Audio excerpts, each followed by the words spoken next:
અમારા ફળિયામાં એક મૂંગો છોકરો આવતો હતો, જેના પર આખા ફળિયાની સ્ત્રીઓ મરતી હતી અને તેની સાથે લગ્ન કરવા માંગતી હતી.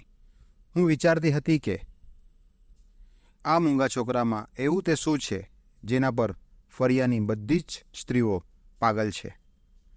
પછી મારી સાથે કંઈક એવું થયું કે તે મૂંગા છોકરા સાથે મારા લગ્ન થઈ ગયા.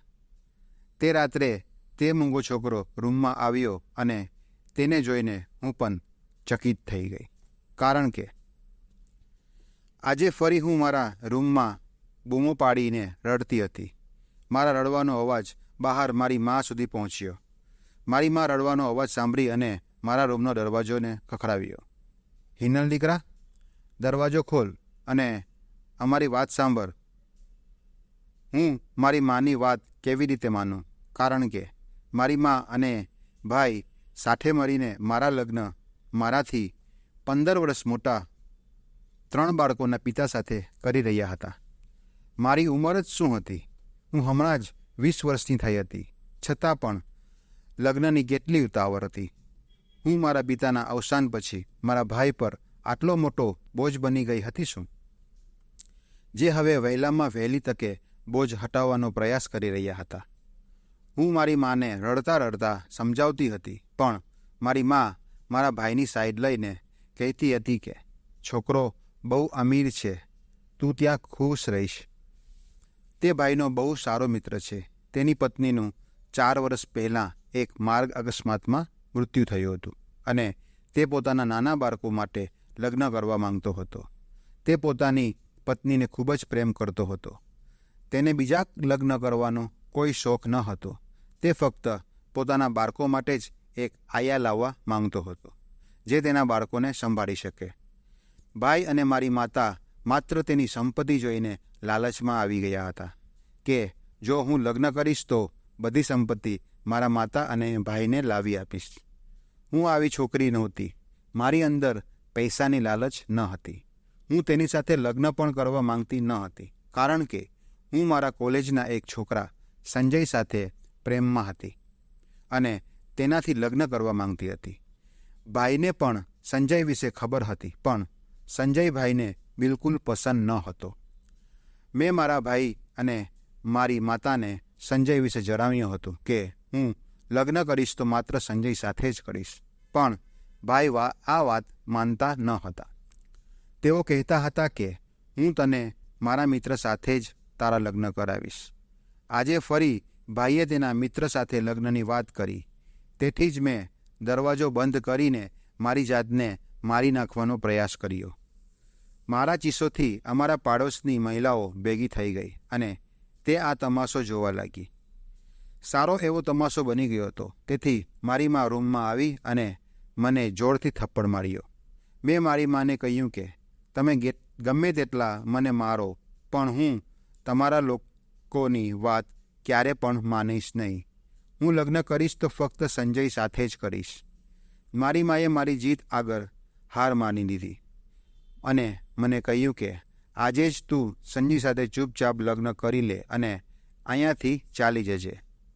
હું તારા લગ્ન ધૂમધામથી નહીં કરી શકું ને મારી અને તારા ભાઈની ઇજ્જત રાખી નથી કે અમારું કહેવાનું તું માનતી નથી, તો તારી અમને કોઈ જરૂરત નથી. આજે તારાથી હું તમામ મારા સંબંધ સમાપ્ત કરું છું.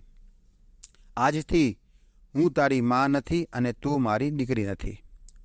મારા ઘરથી વિદાય લઈ તું ચાલી જા અને ભવિષ્યમાં ક્યારેય પણ મારા દરવાજે પાછું વળીને જોઈશ નહીં. મેં વિચાર્યું કે આખરે છોકરીઓને પણ પોતાની મરજી મુજબ લગ્ન કરવાનો અધિકાર છે. આ વિચારીને મેં સંજયને બોલાવ્યો. મારા પરિવારના સભ્યો માની ગયા. થોડા સમય પછી નારાજગી પોતાની મેરેજ ખતમ થઈ જશે. બસ એકવાર મારા સંજય સાથે લગ્ન થઈ જાય. મારી માતાએ પણ મારા ભાઈ સાથે વાત કરી. પછી મારા ભાઈએ પણ મારી સાથેના તમામ સંબંધો ખતમ કરવાનો નિર્ણય લીધો અને કહ્યું કે તે તેના પ્રેમીને જલ્દીથી બોલાવે અને અમારું ઘર છોડીને. જ્યારે મેં સંજયને ફોન કર્યો ત્યારે તેણે કહ્યું કે હું મારા પરિવારના સભ્યોને સંમત કરવાનો પ્રયાસ કરી રહ્યો છું. હું તેમને લઈને તમારા ઘરે આવીશ અને આપણે લગ્ન કરીશું. આ વાતને 4 દિવસ થઈ ગયા, પરંતુ સંજયના ઘરવાળા માન્યા નહીં. ભાઈને પણ પોતાના મિત્રને ના પાડી દીધી હતી કે મારી બહેન લગ્ન માટે નથી માનતી, તમે ક્યાંક બીજી છોકરી જુઓ. હવે મને સંજયની ચિંતા થઈ રહી હતી. મને ખબર નથી કે સંજય મને દગો તો નથી આપી રહ્યો ને. જો સંજય મારી સાથે આવું કરશે તો હું મારી મા અને ભાઈની નજર મિલાવી શકીશ નહીં. મને મારો પ્રેમ પર પૂરો ભરોસો હતો, જે હવે મને તૂટતો દેખાઈ રહ્યો હતો. 2 દિવસ પછી સંજયને કોલ કર્યો તો તેનો નંબર બંધ આવી રહ્યો હતો. તેને મને ડર લાગ્યો હતો. મેં મારા બધા મિત્રોને ફોન કરીને સંજય વિશે પૂછ્યો, જેમને મારા અને સંજયના પ્રેમ વિશે ખબર હતી, પરંતુ બધાને સંજય વિશે ખબર ન હતી. સંજયે મને કહ્યું હતું કે તમે ક્યારે પણ મારા ઘરે ફોન કરશો નહીં, કોઈ પણ પરિસ્થિતિમાં. પણ આ વખતે હું ખૂબ જ મજબૂર થઈ ગઈ હતી. હવે મારે સંજયના ઘરે કોલ કરવો જ પડ્યો. જ્યારે મેં સંજયના ઘરે ફોન કર્યો ત્યારે તેની માતાએ ફોન ઉપાડ્યો. મેં તેમને સંજય વિશે પૂછ્યું તો તે કહેવા લાગી કે તમે કોણ છો? તો મેં કહ્યું કે આંટી, હું હિનલ વાત કરું છું, મારે સંજય સાથે વાત કરવી છે. તેમણે મને કહ્યું કે સંજય તો 3 દિવસ પહેલાં જ મુંબઈ નીકળી ગયો છે અને આજે તેની અમેરિકાની ફ્લાઇટ છે. તે તો નીકળી ગયો હશે. મેં સંજયની માને કહ્યું કે અચાનક અમેરિકા કેમ ગયો? તેણે તો મને કંઈ બોલ્યો હતો નહીં કે હું અમેરિકા જવાનો છું. આમ અચાનક કેમ જવાનું થયું? તો સંજયની માએ મને કહ્યું કે સંજય જોબ માટે ગયો છે. મારો દિમાગ તો કામ કરતું બંધ થઈ ગયું. સંજય આટલું મોટું જૂઠું બોલ્યો કે હું મારા ઘરવાળાને મનાવવાની કોશિશ કરી રહ્યો છું, અને જેવા મારા ઘરવાળા માની જશે હું તરત જ તેને તારા ઘરે લઈ આવીશ અને પછી આપણે લગ્ન કરી લઈશું. અને તે અમેરિકા જવાની તૈયારી કરી રહ્યો હતો, તેથી વાતને ટાળી રહ્યો હતો. સંજયે મારા પ્રેમનો મજાક બનાવી દીધો હતો. હું મારી મા અને મારા ભાઈને હવે મારું મોઢું કઈ રીતે બતાવીશ? હવે આ વિચારીને મને ખૂબ જ ડર લાગી રહ્યો હતો, કેમ કે ભાઈએ તેમના દોસ્ત સાથે પહેલાં જ મારા લગ્નની વાતની મનાઈ કરી દીધી હતી. સંજયે મને દગો આપ્યો હતો. તે દિવસ રાત હું વિચારતી અને રડતી રહેતી, કેમ કે મારી પાસે રડવા સિવાય બીજું કંઈ ન હતું. ભાઈએ મારો અભ્યાસ પણ છોડાવી દીધો હતો અને હંમેશા માટે ઘરની બહાર જવાનું પણ બંધ કરાવી દીધું હતું, કેમ કે હું સંજયને હંમેશા હોટલ અને કેફેમાં મળતી હતી. તે બધાથી ભાઈને ખૂબ જ નફરત હતી. હવે હું આ બધી વાત મારી માને કહેવાની હતી, પરંતુ મારી માને પડોશવાળી આંટીએ વાત પહેલાં જ કહી દીધી કે સંજય દેશ છોડી અને ચાલ્યો ગયો છે.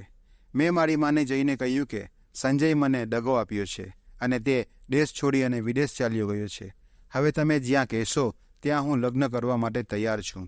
મારી માએ મારા ગાલ ઉપર એક જોરદાર તમાચો મારી દીધો અને કહ્યું કે એક દગાબાજના ચક્કરમાં તે બદનામી કરી છે. અમારા બંનેની ઇજ્જત વિશે તને ખ્યાલ આવ્યો જ નહીં, અને જો ખ્યાલ આવ્યો હોત તો આ દિવસ તારે જોવો પડત નહીં. હવે હું ફળિયામાં કઈ રીતે મારું માથું ઊંચું કરી અને જઈશ? હવે તો બધાને ખબર પડી ગઈ હશે કે તારા લગ્નની વાત તે ઘરેથી હવે આવવાની નથી. તે અમને હવે ક્યાંયના છોડ્યા નથી. તે તારી અને અમારી જે રીતે બદનામી કરી છે કે હવે તારા લગ્નની વાત ક્યાંયથી પણ આવશે નહીં. અને તારા ભાઈને જો ખબર પડશે કે સંજય દેશ છોડી અને ચાલ્યો ગયો છે, ત્યારે ખબર નહીં શું થશે. મારા કહેવા પર જ તે આ લગ્ન માટે માન્યો હતો, અને હવે તેને હું શું જવાબ આપીશ? બધી વાત સાંભળીને મને તો ભાઈથી ખૂબ જ ડર લાગવા લાગ્યો, કેમ કે મારો ભાઈ પહેલાંથી જ સંજયથી નફરત કરતો હતો, અને હવે આ વાત થઈ ગઈ. હવે કંઈ પણ થઈ શકે છે. જેવો ભાઈ સાંજે ઘેરે આવ્યો તો મારું દિલ જોરથી ધડકવા લાગ્યું. મારી માએ ભાઈ પાસે ગઈ અને કહ્યું કે હિનલના માટે બીજી કોઈ જગ્યાએ લગ્નની વાત કરજે, કેમ કે સંજય દેશ છોડી અને ભાગી ગયો છે.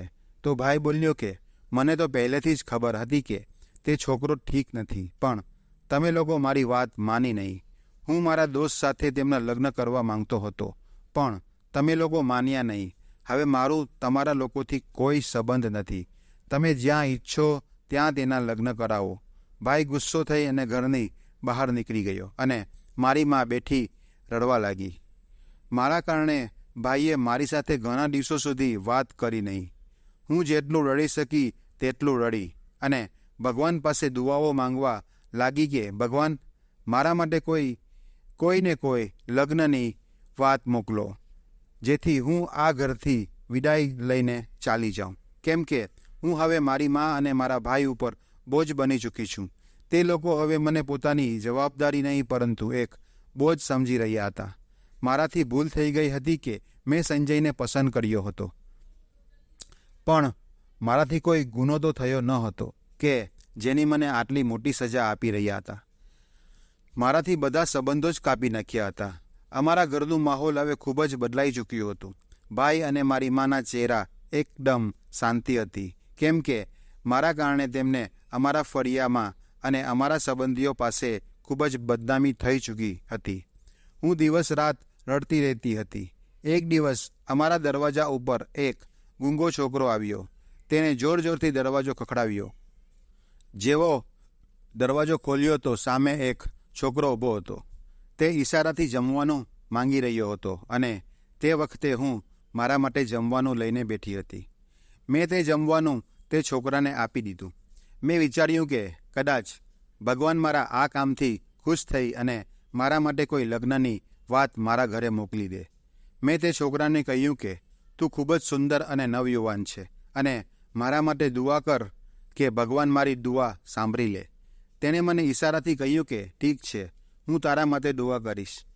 હું તે છોકરાથી વાત કરી રહી હતી ત્યારે અમારા ફળિયાની એક છોકરી, જેની સાથે હું મારા દિલની બધી વાતો શેર કરતી હતી, તે પોતાના દરવાજા ઉપર ઊભી શાકભાજી લઈ રહી હતી. મને તે છોકરા સાથે વાત કરતા જોઈ ત્યારે તે મારા દરવાજા પાસે આવી અને કહેવા લાગી કે હિનલ, શું વાત છે? મેં કહ્યું કે કંઈ નહીં રાની, બસ ફક્ત આ બિચારા ગૂંગા છોકરા પાસે દુઆ કરાવી રહી છું. ઉપરવાળો આવા લોકોની દુઆ જલ્દી સાંભળી લે છે. રાનીને સંજય વિશે બધું ખબર હતી અને મારા ઘરમાં કેવો માહોલ છે તે પણ તેને ખબર હતી. રાની મારા ભાઈને પસંદ કરતી હતી અને મારા ભાઈની સાથે લગ્ન કરવા માંગતી હતી. તે અમારા ઘરે અવારનવાર આવતી રહેતી હતી. મારી મા સાથે તેને ખાસ જામતું નહીં, કેમ કે મારી માને કદાચ તે બિલકુલ પસંદ હતી નહીં. એટલે તે મારી પાસે આવી અને બેસતી, જેથી તે કોઈને કોઈ બહાને મારા ભાઈને જોઈ શકે.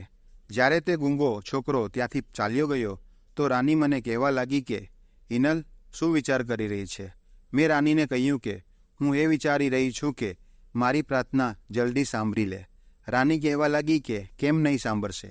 બિચારો ગૂંગો કેટલો ખૂબસૂરત નવયુવાન છે. તેને ખબર છે હિનલ, ફળિયાની અડધી છોકરીઓ તો તેને જોવાના બહાને જ ભીખ લઈને આવી જાય છે અને તેને આપે છે. આ છોકરો દર શનિવારે આ ફળિયામાં ચક્કર લગાવે છે અને બધી છોકરીઓ એને જોવા માટે લાગે છે. અમે બંને વાતો કરી રહ્યા હતા ત્યારે ભાઈ બાઇક ઉપર આવ્યા અને અમને બંનેને દરવાજા ઉપર ઊભા જોઈને ગુસ્સો કરવા લાગ્યા. હું ઘરમાં અંદર ચાલી ગઈ અને રાની પણ પોતાના ઘરે ચાલી ગઈ. ભાઈ મારી માના રૂમમાં ચાલ્યા ગયા અને મારી માથી ધીરે ધીરે અવાજમાં વાતો કરવા લાગ્યા. હું દરવાજા પાસે ઊભી જેથી તેમની વાતો સાંભળી શકું કે ભાઈ અને મારી મા આપસમાં શું વાત કરી રહ્યા છે. તે બંનેની એવી રીતે બોલી રહ્યા હતા કે મને સંભળાય નહીં, કેમ કે તે બંને રૂમની અંદર બેઠા હતા અને હું દરવાજા પાસે ઊભી હતી. હું દિલમાં ને દિલમાં વિચારી રહી હતી કે કદાચ મારી દુઆ પૂરી થઈ જાય. મને વિશ્વાસ હતો કે ભાઈ મને મારા લગ્નની વાત જ કરતા હશે. બાકી ભાઈ આટલું ધીરેથી ક્યારેય પણ વાતો કરતા નથી. થોડી વાર પછી હું રાનીના ઘરે ગઈ અને જેવી હું રાનીના ઘરથી બહાર નીકળી તો પાડોશીના દરવાજા પર તે ગૂંગો છોકરો બેઠો હતો, જ્યાં 4 છોકરીઓ પણ ઊભી હતી. આ જોઈને હું રાનીના ઘરેથી જલ્દી મારા ઘરે ગઈ, કેમ કે મને ખાતરી હતી કે તે ગૂંગો છોકરો દરવાજા ઉપર ચક્કર જરૂર લગાવશે. હું આ જ વિચાર સાથે ગૂંગા છોકરાની રાહ જોતી હતી. જ્યારે તે આવ્યો હતો મેં તેને 1000 રૂપિયા આપ્યા અને તેને ઈશારાથી કહ્યું કે તમારી દુઆની અસર સારી થઈ રહી છે. તે 1000 રૂપિયા લઈને ખુશ થઈ ગયો અને મારા માટે હાથ લાંબો કરી અને પ્રાર્થના કરવા લાગ્યો અને ત્યાંથી ચાલ્યો ગયો. મારી સાથે ખૂબ જ સારું થઈ રહ્યું હતું. આ વાતને લગભગ 3 મહિના વીતી ગયા. તે છોકરો ફરી અમારા ફળિયામાં આવ્યો નહીં. એક દિવસ હું મારી મા પાસે બેઠી હતી જ્યારે મારી મા મને ફરિયાદ કરી રહી હતી કે, દીકરી, આજકાલ તારા લગ્ન માટે તારો ભાઈ ખૂબ જ પરેશાન છે. જો તું પહેલાં લગ્ન માટે હા કહી દીધી હોત તો અમે બંને હજુ વાત જ કરી રહ્યા હતા. ત્યાં મારા ભાઈ થોડો સામાન લઈ અને આવ્યા, જેમાં લાલ સાડી, થોડી મીઠાઈના બોક્સ હતા. ભાઈએ માને કહ્યું કે જલ્દીથી હિનલને આ સાડી પહેરાવી દે અને તેને તૈયાર કરી દે. મેં એક છોકરો જોયો છે. માએ કહ્યું, ઠીક છે બેટા, હું હિનલને તૈયાર કરી લઉં છું. માએ મને સાડી આપી અને કહ્યું કે હિનલ, આ સાડી પહેરી લે. હું કશું બોલી શકી ન હતી કે મારા લગ્ન કોની સાથે થવાના છે. મને ખબર પણ ન હતી કે આ બધું પૂછવાનો મારો હક હું ગુમાવી ચૂકી હતી. મેં પહેલાં પણ એક લગ્નને નકારી દીધા હતા. તેના કારણે મને ખૂબ જ દુઃખ સહન કરવું પડ્યું હતું. તેથી હવે મેં વિચાર્યું હતું કે હવે મારો ભાઈ જેની સાથે લગ્ન કરાવશે તેની સાથે હું ચૂપચાપ લગ્ન કરીશ. મારા લગ્ન એકદમ સરળ અને સાદી રીતે થવાના હતા. બેન્ડવાજા કે મહેમાન અને બોલાવવાના હતા નહીં. મારી મા અને મારા ભાઈ બંને ખુશ હતા. તેથી મેં વિચાર્યું કે કદાચ આ વખતે પહેલાં કરતાં પણ મારા મતે સારા લગ્નની વાત આવી હશે. થોડા સમય પછી તે લોકો અમારા ઘરે આવ્યા. પછી ભાઈએ તેમને બેસવા માટે કહ્યું અને તેમના માટે ચા અને નાસ્તો આપ્યો. તે ફક્ત 10 લોકો જ આવ્યા હતા. ત્યાર પછી મારા ભાઈ અને મારી મા મને તેમની સાથે લઈ ગયા, જ્યાં મારો ભાવિ પતિ અને બાકીના મહેમાનો બેઠા હતા. અમે ફક્ત પંડિતની રાહ જોતા હતા. મેં એક નજર પણ ઉઠાવીને મારા ભાવિ પતિને જોયો ન હતો, કારણ કે જેવો હતો હવે તે મને મંજૂર હતો. સંજયના દગા પછી હું મારી મા અને મારા ભાઈને કોઈ પણ કારણસર નકારવાનો વિચાર પણ કરી શકતી ન હતી. મારા લગ્ન થઈ રહ્યા હતા તે સમયે મને સંજયની ખૂબ જ યાદ આવી રહી હતી, કારણ કે હું સંજયને ખૂબ જ પ્રેમ કરતી હતી. આખી જિંદગી સંજય સાથે વિતાવવાનું સપનું હતું. ભલે સંજયે મને પ્રેમમાં દગો આપ્યો હતો, પણ મારો પ્રેમ એકદમ સાચો હતો. આજે કદાચ સંજય સાથે મારા લગ્ન થયા હોત તો હું ખુદને ખૂબ જ ભાગ્યશાળી છોકરી સમજત, પરંતુ તે તો મને દગો આપીને અહીંથી ભાગી ગયો. થોડા સમય પછી પંડિત પણ આવ્યો, જેમણે અમારા લગ્ન કરાવ્યા હતા. મારા પતિ સિવાય બધા ત્યાંથી ચાલ્યા ગયા. પછી મારી માએ મને ગળે લગાવી અને માત્ર એટલું જ કહ્યું કે દીકરી, મેં તારી સાથે સારું નથી કર્યું. તો મેં માને કહ્યું કે તારી કોઈ ભૂલ નથી માં, બધી ભૂલ મારી જ છે. હું મારી ભૂલની સજા ભોગવી રહી છું. તમને માફી માંગવાની કોઈ જરૂરત નથી. તેઓ મને કશું જ કહેતા ન હતા. મેં મારા ભાઈને કહ્યું કે મારા દિલમાં તમારા માટે કોઈ પણ રોષ નથી. મને માફ કરી દેજો. મારા કારણે તમે બધાને ઘણી બદનામી સહન કરવી પડી. મને આ વાતનો ખૂબ જ અફસોસ છે. આ પછી તરત જ મારા ભાઈએ મને અને મારા પતિને એક જ ગાડીમાં બેસાડી દીધા અને ગાડી ચાલવા લાગી. મને ખબર ન હતી કે ગાડી ક્યાં જઈ રહી છે. થોડીવાર પછી ગાડી એક સુમસાન જગ્યા ઉપર આવી અને રોકાઈ. હું વિચારવા લાગી કે ગાડી અહીં કેમ ઊભી રાખી છે? અમે અહીં શા માટે રોકાયા છીએ? ત્યારે મારો પતિ કારમાંથી ઉતર્યો અને કોઈ વાત કર્યા વગર કારને દરવાજો ખોલ્યો. હું પણ કારમાંથી ઉતરી અને તે મને એક ઝૂંપડીમાં લઈ ગયો, જ્યાં એક નાનકડું ઘર હતું. આ જોઈને મારા પગ નીચેથી જમીન સરકી ગઈ. શું મારો ભાઈ અને મારી મા મારાથી એટલા ત્રાસી ગયા હતા કે મારા લગ્ન એક ઝૂંપડીમાં રહેતા વ્યક્તિ સાથે કરાવી દીધા? હું મારા નસીબ પર રડવા લાગી. આ ઝૂંપડીમાં એટલું અંધારું હતું કે ત્યાં કંઈ દેખાતું ન હતું. આ જોઈને મારા પતિ એક મીણબત્તી અને માચીસ લઈ આવ્યા. જેમ જેમ મીણબત્તી સળગતી ગઈ તેમ ઝૂંપડીમાં પ્રકાશ થવા લાગ્યો. હું તે છોકરાને જોઈને એકદમ ચોંકી ગઈ, કેમ કે તે તો પેલો ગૂંગો છોકરો હતો જે અમારા ફળિયામાં વારંવાર આવી રહ્યો હતો. મેં તેની પાસે મારી દુઆ પણ કરાવી હતી કે મારા લગ્ન જલ્દી થઈ જાય. મેં તેને જોઈને તેમને પ્રશ્ન કર્યો કે તું મારો પતિ છે? તો તે ઈશારા કરી અને કહ્યું કે હા, હું તારો પતિ છું. તેણે મને એક નોટબુક ઉપર લખીને કહ્યું કે જે દિવસે તે મને દરવાજા ઉપર રોકી અને મને દુઆ કરવાનું કહ્યું હતું તે દિવસે તારા ભાઈએ મને જોઈ લીધો હતો અને તેણે મને તારો આશિક સમજી લીધો હતો. તારા ભાઈએ તમને તો કંઈ બોલ્યો નહીં, પણ મને આવીને ખૂબ જ માર માર્યો અને કહેવા લાગ્યો કે તારી હિંમત કેમ થઈ કે મારા દરવાજા સુધી આવી ગયો. મેં તેમને ખૂબ જ સમજાવવાની કોશિશ કરી કે હું તમારી બહેનનો આશિક નથી, પરંતુ તેમને મારા ઉપર ભરોસો થયો નહીં. તે તો એમ જ સમજ્યો કે હું વેશ બદલી અને તને મળવા આવ્યો છું. પછી તે બોલ્યો કે જો એવી જ વાત છે તો તું તેની સાથે લગ્ન કરી લે. મેં કહ્યું કે હું લગ્ન કરી શકું તેમ નથી, તમે તમારી બહેનની જિંદગી બરબાદ કરો નહીં. તો તે કહેવા લાગ્યા કે જો તું મારી બહેનની સાથે લગ્ન કરીશ નહીં તો હું તને અને મારી બહેન બંનેને મારી નાખીશ. મેં ફક્ત તમને બચાવવા માટે જ આ લગ્ન કર્યા છે. પછી મેં મારા પતિનો આભાર માન્યો કે તેણે મારા જીવ બચાવવા ખાતર મારાથી લગ્ન કર્યા છે અને મારા વિશે આટલું બધું વિચાર્યું. ત્યાર પછી તે છોકરાને જ મારું સર્વસ્વ સમજી લીધું. હવે તે ઘરને જ મેં મારું પોતાનું ઘર સમજી અને સંભાળી લીધું. હવે જે કંઈ પણ હતું તે મારા માટે હતું. તે મારો પતિ હતો. પછી મેં વિચાર્યું કે હું હવે પછી ક્યારેય પણ મારા ભાઈને મારી મા પાસે પાછી જઈશ નહીં. થોડા દિવસો પછી મારી મા અને મારો ભાઈ પણ મને મળવા માટે મારા ઘરે આવ્યા. મને ઝૂંપડીમાં જોઈને મારો ભાઈ અને મારી મા બંનેની આંખોમાં આંસુ ભરાઈ આવ્યા. મારા ઘરમાં કોઈ સુવિધાઓ ન હતી. એક નાનકડો રૂમ હતો. તે ખૂબ જ નાનો હતો. મારી માતા અને ભાઈને સમજાયું કે ઝૂંપડીમાં હું રહી શકું તેમ નથી. મારા ભાઈએ ગૂંગા છોકરા સાથે લગ્ન કરાવી અને ખૂબ જ મોટી ભૂલ કરી છે. મારી માએ મને કહ્યું કે હું તને અહીં નહીં રહેવા દઉં. મને ખબર નહોતી કે તારા ભાઈએ તને એક એવા છોકરા સાથે લગ્ન કરાવ્યા છે. તું મારી સાથે પાછી ચાલ.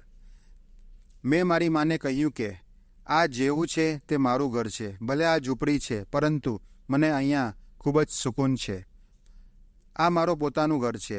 ભાઈએ તો મને તેમનો આશિક સમજી લીધો હતો. ભાઈને તો મારા ઉપર જણા પર વિશ્વાસ હતો નહીં. પછી હું તમારી સાથે કેમ પાછી જાઉં? મારી મા અને મારો ભાઈ બંને મારી માફી માંગતા હતા, પરંતુ હવે હું ખૂબ જ ખુશ હતી.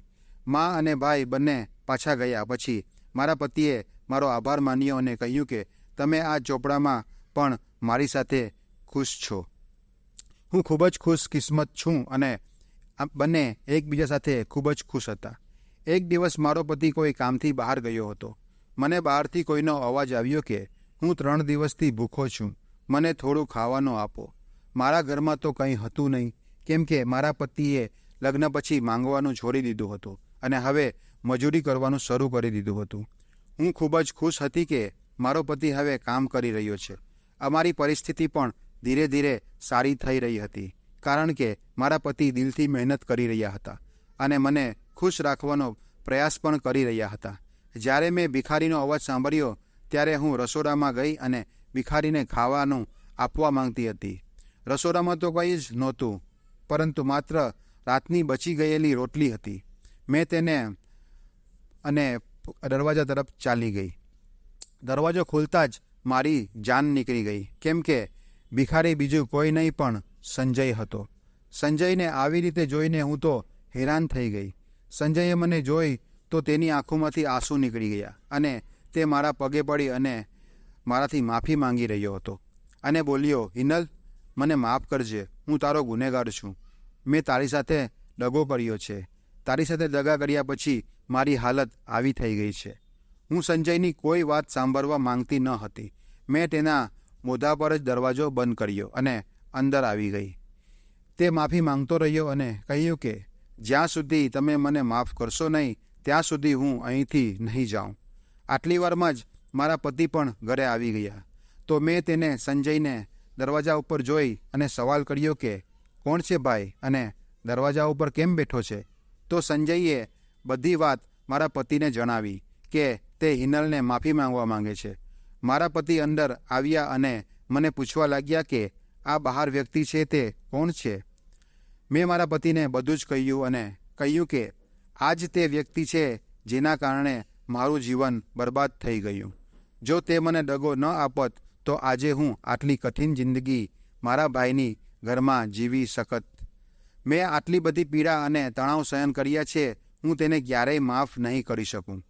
મારા પતિએ મને કહ્યું કે તારે સંજયને માફ કરી દેવો જોઈએ, કેમ કે જો સંજય આવી રીતે ના કરત તો કદાચ આપણે પણ ક્યારેય મળી શક્યા ના હોત.